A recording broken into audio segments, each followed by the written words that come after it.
السلام علیکم ورحمۃ اللہ وبرکاتہ نحمدہ ونصلی علی رسولہ الکریم اما بعد۔ حضرت عثمان غنی رضی اللہ تعالی عنہ یہ تیسرے خلیفہ ہیں۔ حضرت عثمان غنی رضی اللہ تعالی عنہ نے 12 سال خلافت کی۔ اب اس 12 سالہ خلافت پہ شروع کے جو 6 سال تھے ان میں کوئی اختلاف نہیں آیا۔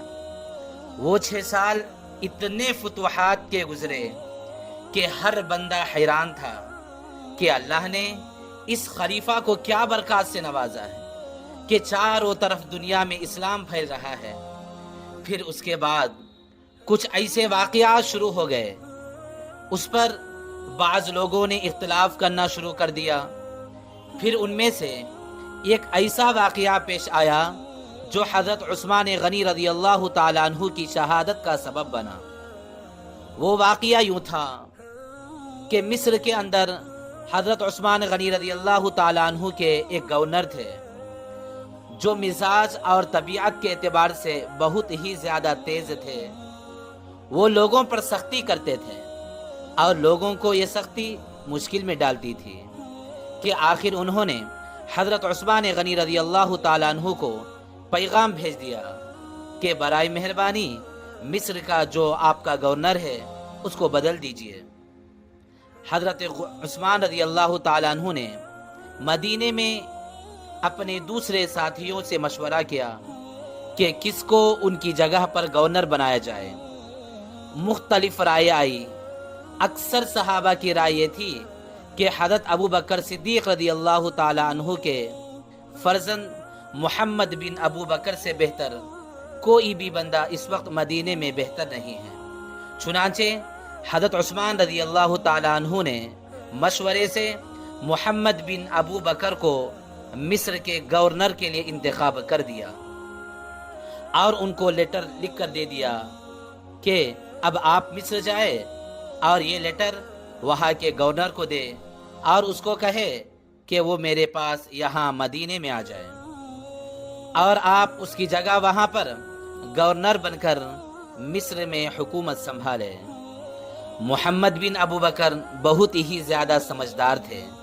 انہوں نے سوچا کہ میں اکیلا جاؤں گا تو پتہ نہیں میری بات پر کوئی اعتبار کرے گا یا نہیں، تو میں مدینے سے کچھ بڑے صحابہ کو ساتھ لے کر جاؤں گا۔ چنانچہ انہوں نے کچھ صحابہ کو دعوت دی تو ان کی دعوت پر کئی سو صحابہ سفر پر چلنے کے لیے تیار ہو گئے۔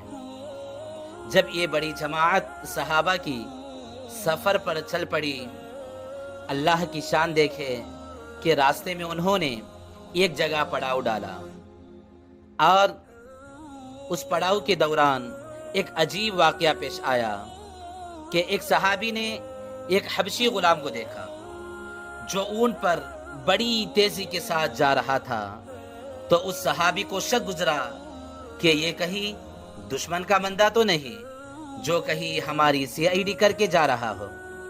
انہوں نے بھاگتے ہوئے غلام کو پکڑ لیا، اس سے پوچھا تو کون ہے؟ اس نے کہا میں حضرت عثمان رضی اللہ تعالیٰ عنہ کا غلام ہوں۔ یہ اونٹ کس کا ہے؟ تو اس نے کہا یہ اونٹ بھی انہی کا ہے۔ کہاں جا رہے ہو؟ تو اس نے کہا بس میں ایک سفر پہ جا رہا ہوں۔ کس کام سے جا رہے ہو؟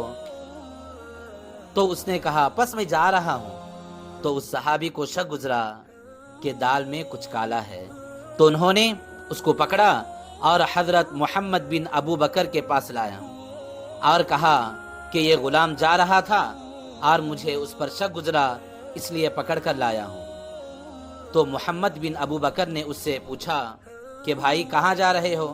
اس نے کہا میں مصر کے گورنر کے پاس ایک پیغام لے کر جا رہا ہوں۔ تو انہوں نے کہا یعنی محمد بن ابو بکر نے پوچھا مصر کا گورنر تو مجھے بنایا گیا ہے اور تو کیا پیغام لے کر جا رہا ہے؟ تو اس نے کچھ بھی جواب نہیں دیا۔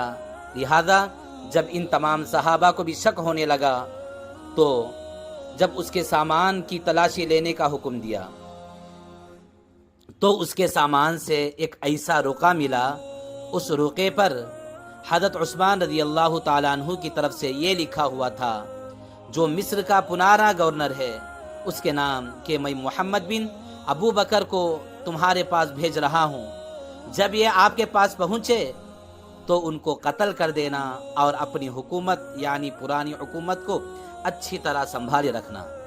اور اس پر تعجب کی بات یہ ہے کہ اس کے اوپر مہر بھی حضرت عثمان رضی اللہ تعالیٰ عنہ کی لگی ہوئی تھی۔ محمد بن ابو بکر پریشان ہوئے، تمام صحابہ پریشان ہوئے، یہ کیا بات ہوئی کہ ایک طرف تو مجھے حکومت سنبھالنے کا حکم دیا اور دوسری طرف مجھے قتل کرنے کا حکم بھی دے دیا ہے، اصل بات کیا ہے، اصل ماجرا کیا ہے؟